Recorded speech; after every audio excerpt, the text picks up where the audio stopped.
આજે શાનો પ્રોગ્રામ રાખવામાં આવ્યો હતો? આજે માન્યવર કાશીરામ સાહેબની જન્મજયંતિ નિમિત્તે વડોદરા શહેર કોંગ્રેસ સમિતિ અનુસૂચિત જાતિ વિભાગ દ્વારા આજે કાશીરામ સાહેબને પુષ્પાંજલિ અર્પણ કરીને સાથે એમના વિચારોને,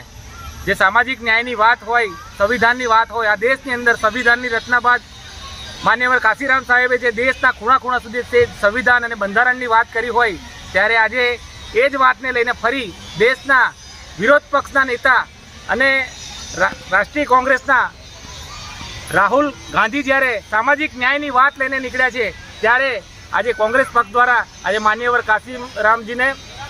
શ્રદ્ધાંજલિ સાથે આ સંવિધાન બચાવવાના ઝુંબેશ સાથે દલિત સમાજ હોય કે આદિવાસી સમાજ હોય, સર્વ સમાજના આગેવાનોને એક આહવાન છે કે આ બંધારણ એ દેશની એક મૂળભૂત હક છે અને જે હકોનું શોષણ કરતા હોય એવા લોકોની સામે લડવા માટે તમામ વર્ગને એકત્રિત થઈને સંવિધાન રક્ષક બની આ દેશની અંદર જ્યારે લોકશાહી હોય અને સંવિધાન પર જ્યારે જુમલા થતા હોય, ત્યારે તે જુમલાને રોકવા માટે આ દેશના દલિત, આદિવાસી અને ઓબીસીના યુવાનોને ધર્મના નામે જ્યારે ગુમરાહ કરવામાં આવતા હોય, ત્યારે તમામ યુવાઓને આજે અપીલ કરવા માગીએ છીએ કે શિક્ષણ, રોજગાર અને રહેઠાણની વિરોધી આ સરકારની સામે તમામે જાગૃત થઈને સંવિધાન બચાવવાના ઝુંબેશ સાથે માન્યવર કાશીરામ સાહેબની વાતને લઈને આ દેશની અંદર સંવિધાન બચાવવાના ઝુંબેશ સાથે દેશ વિરોધી તત્વો કે જે શિક્ષણ, રોજગાર અને રહેઠાણ પર હુમલા કરી રહ્યા છે એ લોકોને સત્તા પરથી દૂર કરવા જોઈએ. એ સાથે આજે માન્યવર કાશીરામ સાહેબને સતત નમન સાથે શ્રદ્ધાંજલિ અર્પણ કરું છું.